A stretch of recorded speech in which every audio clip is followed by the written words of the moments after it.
Celebrities are always being watched, so it's a big deal when they can keep a secret under wraps. These celebs pulled off the impressive feat of hitting rock bottom and going through rehab, all without anyone finding out till it was in the rearview. This one was definitely a surprise to everyone when the news dropped. In March 2017, Ben Affleck revealed in a Facebook post that he'd spent time in rehab for alcohol addiction. He wrote, "I have completed treatment for alcohol addiction, something I've dealt with in the past and will continue to confront. I want to live life to the fullest and be the best father I can be. I want my kids to know there is no shame in getting help when you need it and to be a source of strength for anyone out there who needs help but is afraid to take the first step." This was Affleck's second known time in treatment, having previously gone to rehab for alcohol abuse in 2001. While Affleck was open about it once the stint was over, no one had a clue about the return of his addiction struggles before he made the announcement. In fact, the only inkling that the public had about his second bout of treatment was when he was spotted out with a detox nurse in January 2017. When asked by Howard Stern in 2021 about how he's managed to stay sober, Affleck didn't credit rehab, at least not as the sole reason. Instead, he said, "The cure for addiction is suffering. You suffer enough that something inside you goes, I'm done." In 2008, Eva Mendes checked into a rehab facility in Utah, and for years, no one knew why. The ultra-private actor's rep told TMZ, "Eva's been working hard for the past year and made a positive decision to take some much-needed time off to proactively attend to some personal issues that, while not critical, she felt deserved some outside professional support." During a conversation with Interview that same year, Mendes briefly discussed her philosophy on rehab without getting into any details about her own struggles. After the interviewer made a joke about substance abuse being so common in Hollywood, she diplomatically clapped back, "I'm not making jokes because people die from this stuff. I'm not angry, but because celebrities' lives are so visible, I think it makes it look lighter than it is. I'm proud of people who have the determination and the fearlessness to actually go and face their demons and get better. This is a life or death situation. I want to support people for their decisions when they do go in and get help." In 2024, Mendes decided to finally reveal why she'd checked herself into rehab all those years before. She told The Times, "I started smoking cigarettes at 28, and then I started drinking. I was a late bloomer. I feel like with my kind of spirit, I'd have found unhealthy behaviors anywhere." According to Mendes, she hasn't had a sip of alcohol since.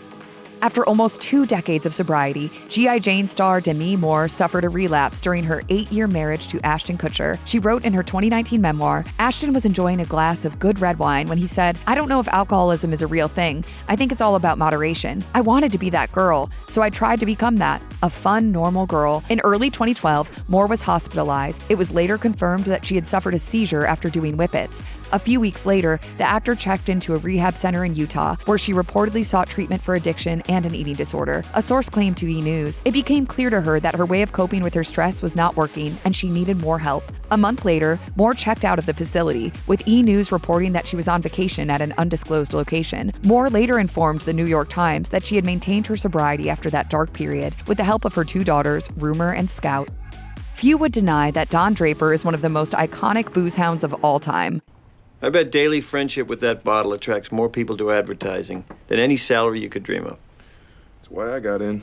Still, in March 2015, fans were surprised to find out from TMZ that Mad Men star Jon Hamm had completed a 30-day rehab program in New Canaan, Connecticut. His publicist confirmed in a statement, with the support of his longtime partner, Jennifer Westfeld, Jon Hamm recently completed treatment for his struggle with alcohol addiction. They have asked for privacy and sensitivity going forward. Though he remained close-lipped about it for a time, Hamm eventually opened up about his time in treatment, revealing his wish to destigmatize rehab. He said during a 2016 interview with Mr. Porter, "It has all these connotations, but it's just an extended period of talking about yourself. People go for all sorts of reasons, not all of which are chemically related. And it works. It's great." Hamm also attributed much of the success of his treatment to being able to briefly escape from the spotlight. As he told the New York Times in 2017, "Recalibrate, reevaluate, just sort of reestablish where you are. You're coming off of this tilt-a-whirl that's going 9,000 miles an hour, and so many things have come unfixed. When you navigate to something that's whirling, it's difficult."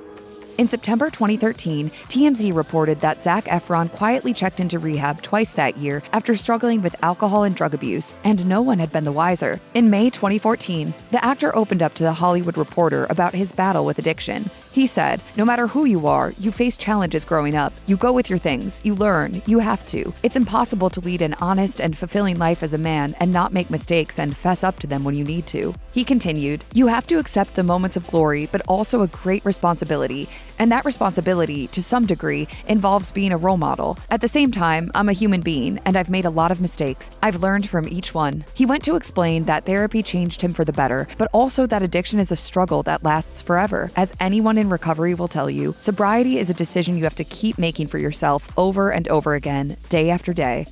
Devout fans of 2020 likely noticed that anchor Elizabeth Vargas was missing from her post for a few weeks in November 2013. It turned out Vargas was in rehab for alcohol abuse, something many of her own colleagues didn't even know about at first. This is who I am. Sneaking into my own bathroom to gulp down a half cup of wine. When her situation was leaked to the press, her camp was forced to release a statement, which read, "Like so many people, I am dealing with addiction. I realized I was becoming increasingly dependent on alcohol and feel fortunate to have recognized it for the problem it was becoming. I am in treatment and I'm so thankful for the love and support of my family, friends, and colleagues at ABC News. Like so many others, I will deal with this challenge one day at a time. If coming forward today gives one other person the courage to seek help, I'm grateful." In a 2023 interview with Yahoo, Vargas reflected on her long journey towards sobriety, speaking about how it's important to seek forgiveness from others instead of only yourself. She said, "One of the great parts of recovery is that you learn to make living amends to people too, that it goes beyond saying, 'I'm sorry I hurt you.' We'll be in the kitchen cooking dinner and we'll all be talking and laughing about something, and I'm very aware in that moment that this is an amazing memory they will have for the rest of their lives, and that I have, and I thank God that I'm fully present in it." We all remember the drama that unfolded after Brad Pitt was accused of abuse in September 2016. The highly publicized incident involved a drunken Pitt verbally and physically abusing his then-wife, Angelina Jolie, and their 6 children while aboard their private plane. Though he was eventually cleared by the Los Angeles Department of Family and Child Services, the incident ultimately resulted in his divorce from Jolie. It wasn't until almost a year later that Pitt came forward to reveal that he'd gotten sober. He dropped the news via an interview with GQ. A few years later, he revealed to the same outlet that it was a small, private Alcoholics Anonymous group that had helped him push past his addiction. He described it as such. "I had a really cool men's group here that was really private and selective, so it was safe because I'd seen things of other people who had been recorded while they were spilling their guts, and that's just atrocious to me." One Direction was every teenage girl's dream, but life was no fairy tale for the members of the famous boy band. In a 2019 interview with Men's Health Australia, Liam Payne opened up about struggling with fame and turning to alcohol to help with the toxic pressure of his work. He shared, "It's almost like putting the Disney costume on before you step up on stage, and underneath the Disney costume, I was pissed quite a lot of the time because there was no other way to get your head around what was going on." Following backlash from One Direction fans who criticized Payne for speaking ill of his former bandmates on the Impulsive podcast in 2023, the singer decided to seek professional help. In July 2023, Payne revealed he went to a rehab treatment facility for almost 100 days. He said in his YouTube video, "And I just needed to take a little bit of time out for myself, actually, because I kind of became somebody who I didn't really recognize anymore, and I'm sure you guys didn't either." While fans may have felt that Payne had conquered his demons, that ultimately wasn't the case. Sadly, drugs and alcohol contributed to Payne's tragic passing at age 31 after falling to his death from a Buenos Aires hotel balcony in October 2024.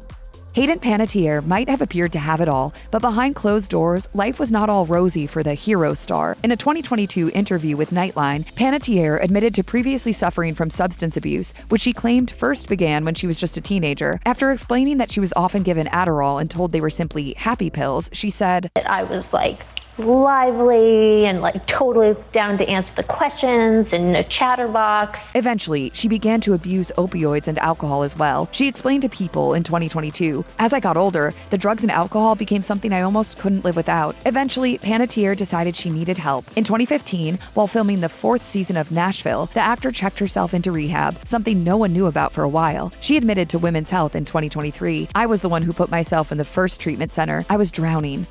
In his 2022 memoir, Beyond the Wand, The Magic and Mayhem of Growing Up a Wizard, Tom Felton opened up about his struggle with substance abuse and his subsequent attempts at getting help. His alcoholism started while living in Los Angeles in his 20s. He revealed in the book, "I went from being not particularly interested to regularly having a few pints a day before the sun had even gone down, and a shot of whiskey to go with each of them." But as Felton went on to explain, the drinking was only a reflection of his failing mental health. Eventually, after watching him hit a low point, Felton's loved ones asked that the actor seek out professional professional help. However, after only a few hours at his first rehab, the actor escaped. For his second attempt, he opted for another facility, but was soon kicked out after he broke the rules by sneaking into a girl's room. But while his first 2 attempts might not have been successful, the actor didn't give up. He wrote, "I can honestly say it was one of the hardest decisions I ever had to make, but the very fact that I was able to admit to myself that I needed some help and I was going to do something about it was an important moment."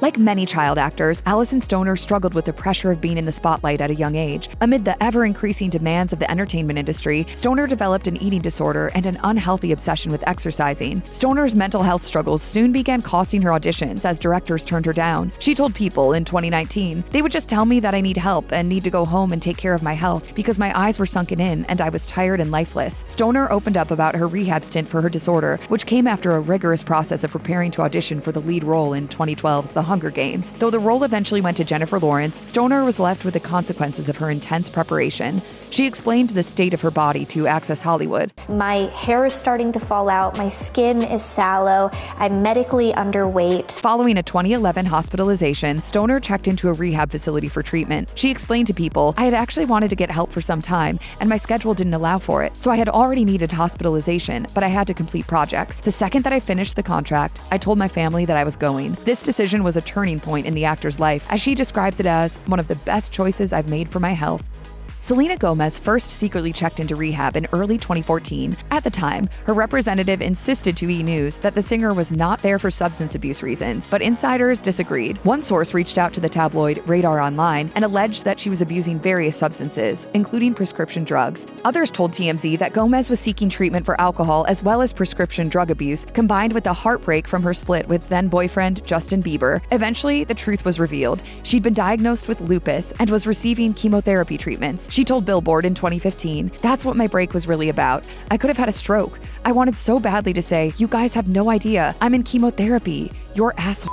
Just a year later, Gomez canceled more than 30 shows of her world tour and quietly checked into a rehabilitation center in Tennessee, reportedly to deal with anxiety and depression related to her lupus diagnosis. In February 2018, she completed another 2-week stint in rehab for depression and anxiety. A few months after that, she was once again admitted to a treatment facility after suffering a panic attack while in the hospital. Eventually, Gomez was diagnosed with bipolar disorder and began to receive DBT, or dialectical behavior therapy, 5 days a week. According to her, it's since changed her life and set her on a path towards true recovery. In February 2019, Jersey Shore star Ronnie Ortiz-Magro revealed he suffered from depression and alcohol abuse, leading him to seek a 30-day treatment at a facility in West Palm Beach, Florida. He told Us Weekly, "I decided to go to treatment because I wanted to be a better person, a better father for my daughter. Eventually, all the bad decisions I was making were going to lead me to places that I didn't want to be. I wanted to be led to the place that I am now, that's happy, healthy, and the best role model for my daughter." Speaking more about his situation in a 2019 episode of Jersey Shore Family Vacation, Ortiz-Magro discussed that his decision to find treatment came after a fight with his then-girlfriend, Jen Harley. He said in a confessional, "The last altercation that I got to with Jen, I got hit in the face with an ashtray. You know, things are just getting so bad that it's like, I don't know what to do." The reality star then turned to his father for support, who encouraged him to seek rehabilitation. It's okay to ask for help, though, you know?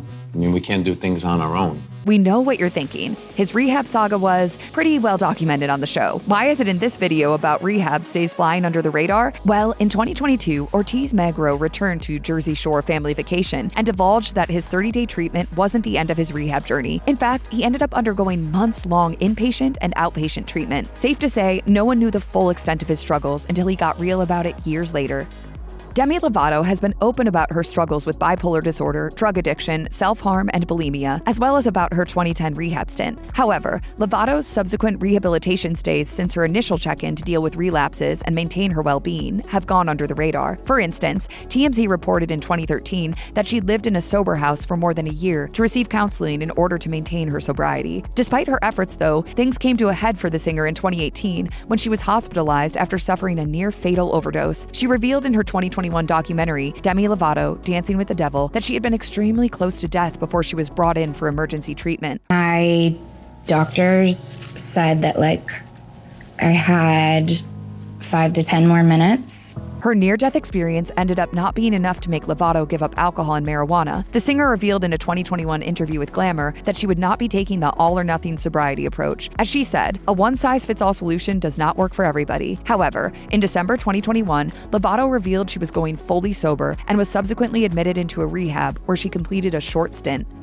For Glee star Corey Monteith, his drug use ended up being his tragic downfall. After his death in 2013, Monteith's mother revealed to People that the actor was first admitted into a rehabilitation facility at the age of 15 and again at 19. Following his time in treatment, however, the actor fell right back into his struggle with substance abuse. Monteith confessed in a 2011 interview with Parade, "I did the stint but then went back to doing exactly what I left off doing. I stole a significant amount of money from a family member. I knew I was going to get caught, but I was so desperate I didn't care. It was a cry for help." Over a decade later, Monteith tried to get help again. In March 2013, the actor quietly checked into rehab to seek treatment for substance abuse. His representative told People at the time, "He graciously asks for your respect and privacy as he takes the necessary steps towards recovery." Unfortunately, Monteith was ultimately unable to conquer his demons. He died 3 months later after relapsing, and toxicology reports showed heroin and alcohol in his system at the time of his death. Philip Seymour Hoffman struggled with substance abuse for decades. The actor first went public with his addiction story during a 2006 interview on 60 Minutes, where he revealed that he had previously been admitted into rehab at the age of 22. Following his first time in rehab, Hoffman maintained 23 years of sobriety until 2012, when he suffered a relapse. According to Hoffman's former partner, Mimi O'Donnell, the actor's relapse started off with alcohol, which eventually led him to drug use. O'Donnell wrote in her 2017 personal essay for Vogue, "He started having a drink or two without it seeming a big deal, but the moment drugs came into play, I confronted Phil, who admitted that he'd gotten a hold of some prescription opioids." In May 2013, TMZ reported that Hoffman checked into an East Coast detox facility, checking out 10 days later and getting right back to work on a film set. Unfortunately, in February 2014, the Oscar winner died from an overdose of cocaine, heroin, benzodiazepines, and amphetamines.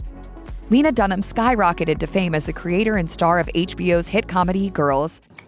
Not me, who, and if not now, when? Oh my God. Nonetheless, she was also experiencing serious anxiety about her sudden rise to stardom. That led her to be prescribed Klonopin, an anxiety medication to which she eventually became addicted. In an interview with Variety, she confirmed that she'd quietly checked into Friendly House, a Los Angeles treatment rehab for women. She said, "When I was dropped off at rehab, I thought it was the end of my life. Seemingly overnight, I had lost almost all of what I hold dear. My relationships, my body, and my career were in relative shambles." When she exited rehab, she feared that any project she'd undertake in the future would be skewed by her experience. However, she eventually came to appreciate how much value sobriety had brought to her life. She told The Guardian in 2022, "Now I always joke that I wish everybody could go to rehab."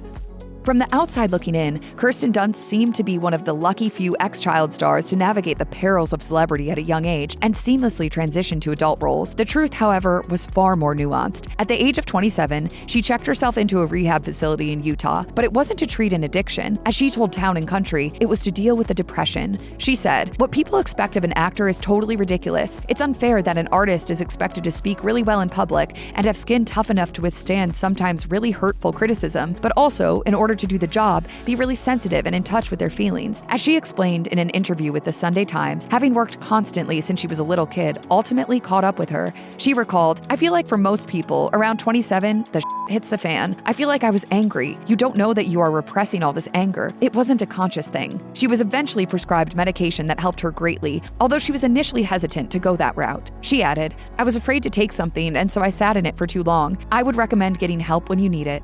In 2018, rumors swirled that Paris Jackson had secretly entered rehab. According to tabloid reports, the daughter of Michael Jackson had been spurred to take action by Demi Lovato's near-fatal overdose. However, Jackson refuted those claims in a social media post. She wrote in an Instagram story, "No, I haven't gone to a clinic. Someone doesn't have to almost die for me to know to be healthy. I've already had friends OD and die. That's enough for me." The following January, however, outlets reported that Jackson had checked into a treatment facility to fine-tune her physical and mental health. She responded in a since-deleted Instagram post, downplaying media reports about rehab as exaggerating. She wrote, "Yes, I've taken a break from work and social media and my phone because it can be too much sometimes, and everyone deserves a break, but I am happy and healthy and feeling better than ever." 6 years later, in January 2025, Jackson made a shocking admission, revealing her issues surrounding substance abuse were far more dire than she'd previously let on. She made a post on Instagram that featured a compilation video of herself in various states of inebriation before shifting to all of the healthy activities and happiness in her sober life. After admitting that she is an alcoholic and heroin addict, she declared in the caption that she's now 5 years clean.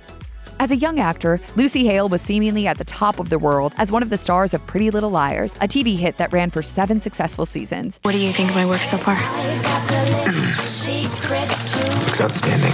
Just 20 when she was cast in the show, it wasn't until years after the series ended that she revealed the dark secret she'd been keeping during her younger years. During an appearance on Alex Cooper's Call Her Daddy podcast, she shared details of her problematic drinking, which began when she was just 12 years old. She said, "I remember shame after every experience drinking because my drinking was never normal. It was very clear I was drinking to escape something, even at a young age. In addition to alcohol, she was also struggling with an eating disorder. She admitted, I think the eating disorder fueled the alcoholism and they kind of fueled each other. By age 23, she realized that she was spiraling downward. So, during a hiatus in filming, she covertly checked herself into a rehab facility. She recalled, I don't think anyone on the show knew. That was a pivotal moment in my life. Ultimately, though, that treatment proved unsuccessful, and she didn't finally become sober until nearly a decade later. Looking back on her long path to sobriety, she continued, I had tried so many different things. Rehab, outpatient, inpatient, trauma center, therapy, medication, you name it.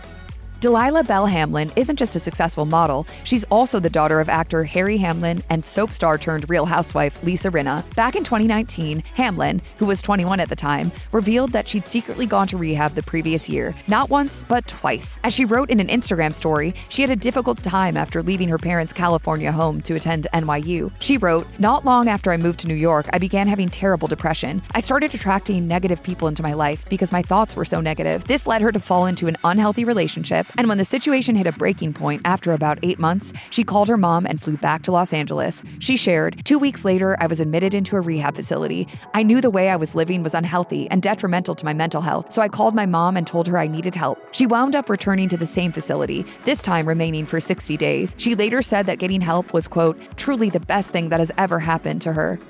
When director James Cameron unleashed his groundbreaking sci-fi fantasy epic, Avatar, on the world, its star, Sam Worthington, was catapulted to the kind of fame that only accompanies a movie that breaks $1 billion at the box office. As Worthington revealed in a 2022 interview with Variety, skyrocketing to fame did a number on his psyche, and he turned to alcohol to cope. The Aussie actor explained that this was at least partly cultural. He said, in Australia, it's ingrained in the society. We don't necessarily talk about AA and things like that. You don't recognize it's an illness, and you don't understand that some people are just wired differently. And the other thing is, you're a Perth boy like myself.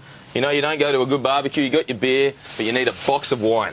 Over time, though, Worthington's drinking escalated, and he'd often have the first of many drinks in the morning. He recalled, I didn't like who I was. Drinking helped me get through the day. 9 out of 10 people couldn't tell. They could probably smell it on me, but when they looked at me, they couldn't tell. I was still doing my job. I just don't think I was doing it very well. It was an ultimatum from his wife, Laura, that forced him to confront his behavior and seek help. He recalled her telling him, you can do what you want, but I don't need to be around this. He has since remained sober as far as we can tell.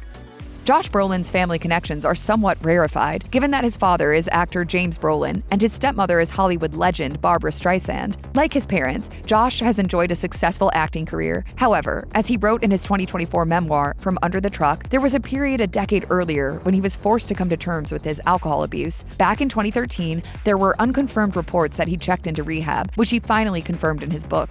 His mother was an alcoholic, and the apple did not fall far from the tree. He wrote, I was born to drink. I was birthed to drink. The actor recalled the wake-up call he received when, deeply hungover after a night of drinking, with only vague memories of getting into a fight at a fast food drive-thru, he visited his 99-year-old grandmother on her deathbed. He said, I knew that was going to be the last time I drank. This is when he decided to check into rehab. He's been sober ever since, a daily journey he credits to joining Alcoholics Anonymous. Sobriety has brought Josh a whole new perspective on life. He wrote, I love being sober. I have more fun. There's nothing that I go through that I am absolutely certain wouldn't be worse if I was drinking. Stacey Dash is best known for playing Dion, best friend of Alicia Silverstone's Cher in the 1995 comedy Clueless. So? Shopping with Dr. Seuss? Well, at least I wouldn't skin a collie to make my backpack. In the years after her breakout performance, Dash descended down a dark path of drug abuse. In a 2021 appearance on The Dr. Oz show, she revealed that she was celebrating 5 years of sobriety and detailed what she'd been through to get past an addiction to Vicodin. Asked by Dr. Oz to estimate how much she spent on drugs each month, she replied, I was taking 18 to 20 pills a day. 18 to 20? Yeah. And no one knew. Her health had deteriorated so badly that she was hospitalized when a kidney infection went septic, and her kidneys began to start shutting down, requiring a blood transfusion. That should have been the wake-up call that she needed, yet she continued abusing drugs. Desperate to stop, she finally called her sister and her lawyer, telling them both she'd hit bottom and needed help. She recalled, "Within 8 hours, there was an intervention guy at my house, and I was on a plane to Utah to go to rehab." As of this video, she appears to still be maintaining her sobriety. There were few characters in Game of Thrones who had more swagger than Jon Snow. Turns out, though, Kit Harington was filled with anxiety behind the scenes. What was bothering him? The fact that the show was coming to an end. In 2019, Page Six reported that he'd secretly checked into a posh rehab facility, which reportedly cost a whopping $120,000 a month. A source told the outlet. He's in the clinic predominantly for stress and exhaustion, and also alcohol. Harington left that report unconfirmed until 2024, when he appeared on The Hidden 20%, a podcast devoted to neurodivergence. According to Harington, his first attempt at rehab was not a winning one. He recalled that after entering rehab drunk, he sobered up and said to himself, "Oh no, not you guys in the circle. Left. Oh, no. No, thank you." He gave rehab another shot, which is when he received an unexpected diagnosis of ADHD. Now knowing what was at the root of his anxiety-fueled drinking, Harington was able to understand what was going on and address it directly. Since then, he's been handling sobriety with aplomb. If you or anyone you know needs help with addiction issues, visit the Substance Abuse and Mental Health Services Administration website or contact SAMHSA's National Helpline at 1-800-662-HELP 4357.